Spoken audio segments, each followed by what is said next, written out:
Rosalind started it. She wrote to Jimmy and told him she was unhappy, and Jimmy wrote to her, just as a friend, and advised her to break away from Walter.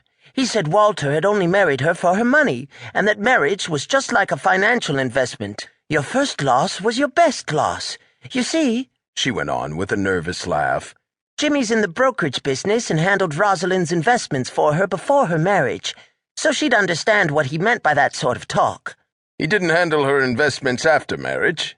No. And Walter Prescott got this letter Driscoll wrote? That's right. Mason's face showed his interest. And, the girl in the pearl gray suit went on quickly, I don't think Rossi knows how Jimmy feels toward me. You see, we never mention his name. But I have some money of my own, and after Rossi's marriage, Jimmy kept right on handling my investments, and I went out with him quite a bit. And your sister knows nothing of this? No, at any rate, I don't think so. What's Prescott going to do about the letter? Mason asked.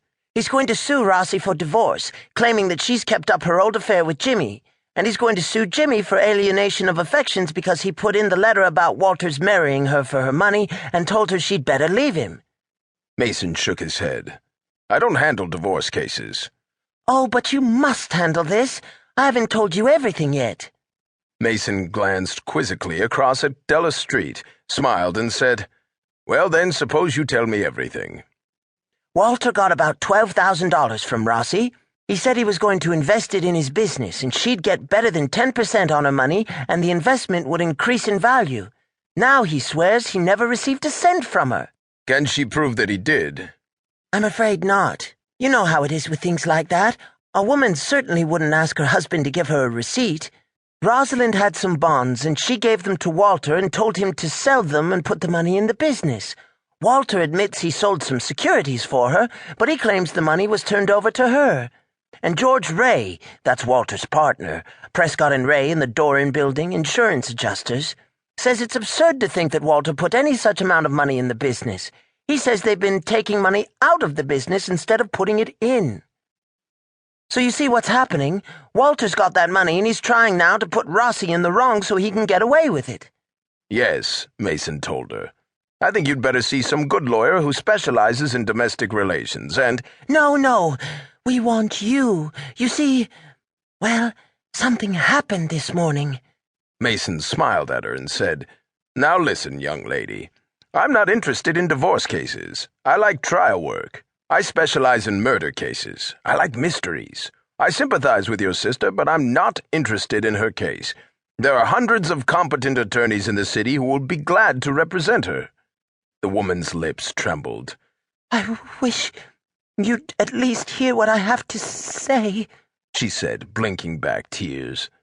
But apparently, recognizing the futility of her appeal, she hooked the middle finger of her ring hand through the ring in the wire cage and prepared to arise from the big leather chair. Mason said, Wait a minute. I'm interested in that canary. Odd things like that stick in my mind. Now, I want to know why you carried that canary into my office. That's what I wanted to tell you. I was working up to it in my own way. Go ahead and tell me, Mason said, and then perhaps I can forget it. Otherwise, I'll be wasting the entire afternoon speculating on the thing, trying to uncover some logical explanation. Well, she said, I was over at Rosalind's house this morning, cutting the canary's claws with a nail clipper. You know, a canary in a cage has to have the tips clipped off his claws every so often. And while I was doing that, Jimmy came and told me he loved me and took me in his arms, and the canary got away. And then 2 automobiles smashed into each other right in front of the house, and I looked up at the window, and there was Mrs. Snoops watching us, and a man was hurt in the automobile accident, and Jimmy ran out, and the officers got his name and license number, and Jimmy will be called as a witness when they try the automobile damage case, and Walter was saying that Jimmy came to his house without his consent, and damn it, I hate to fall, and now you've made me cry.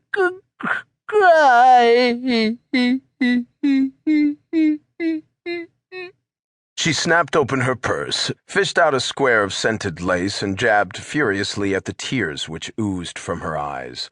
Mason settled back in his chair with a deep sigh of contentment. An automobile accident.